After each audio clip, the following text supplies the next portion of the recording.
Your personal data is currently shielded by a computational barrier. To access a secure message or a bank record, a computer must find a single correct solution among billions of possibilities, a brute force task designed to take a standard processor millions of years. While conventional computers process bits in sequence, checking one path at a time, quantum machines use qubits. These qubits can exist in multiple states simultaneously, allowing the computer to test entire sets of potential solutions in parallel. Because of this architectural shift, math problems that would stall a traditional processor for millennia can be solved in a single afternoon. Major tech companies are already preparing for this shift by adopting post-quantum cryptography. These are complex, quantum-resistant mathematical protocols designed to protect massive server farms and data centers from this new level of processing power. But upgrading a data center with a dedicated power plant is a manageable task. The real crisis exists at the edges of the network, where the devices are far too small to run this heavy defensive math. We are currently surrounded by the Internet of Things, billions of medical implants, vital infrastructure sensors, and autonomous drones. These devices aren't just gadgets, they are the digital nerves of our physical world. There is a massive energy gap here. Post-quantum algorithms have a high computational cost. An IoT sensor running on a tiny coin cell battery has only microwatts of power to spare, leaving it physically unable to compute the math required for these new security standards. If we cannot secure these endpoints, every smart device becomes a vulnerability. A quantum-armed attacker wouldn't need to break into a secure server if they could simply hijack the unpatched sensors controlling a power grid or a hospital's internal network. This suggests the true quantum threat isn't a direct assault on our mainframes. It's a backdoor infiltration through the microscopic devices that run our physical lives.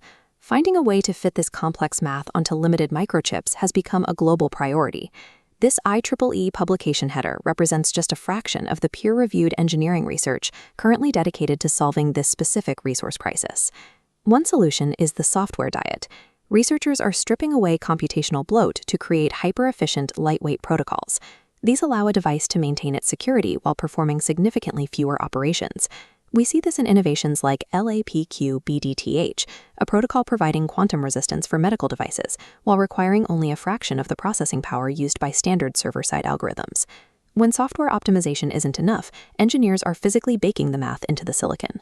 By adding a dedicated hardware accelerator to the microchip, the device can process cryptography directly through its wiring, bypassing the main CPU and saving massive amounts of energy. By redesigning both the digital instructions and the physical hardware, engineers are successfully lowering the energy barrier for quantum-proof security. But how do we protect the millions of sensors that are already deployed, or those too inexpensive for custom silicon? The solution is edge computing. The tiny device passes cryptographic math to a powerful nearby hub. To prevent signal interception and spoofing, engineers use physical unclonable functions, or PUFs. These use microscopic silicon manufacturing flaws as an unbreakable hardware fingerprint to prove a device's identity. We don't need to turn every sensor into a supercomputer. We just need a chain of trust anchored in physical uniqueness. These lightweight, hardware-based defenses are currently being deployed across critical infrastructure. Protocols like PQC are being integrated into drone swarms. This allows autonomous systems to verify their commands, preventing a hostile quantum machine from seizing control of the swarm. Similarly, schemes like Zebra CPA are beginning to protect connected vehicle networks. This allows cars to exchange safety data without exhausting their onboard computers or leaving them vulnerable to quantum-scale decryption. The shift to a post-quantum world is more than a simple patch. It is a quiet, ground-up rebuild of the global hardware architecture that defines our modern lives.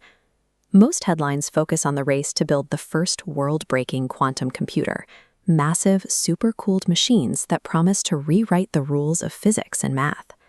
But the true front line of this conflict is entirely invisible.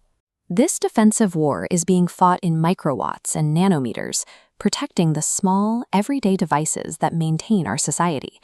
When the quantum deadline arrives, our security won't be saved by massive data centers. Our protection will come from the microscopic chips hidden in the world all around us.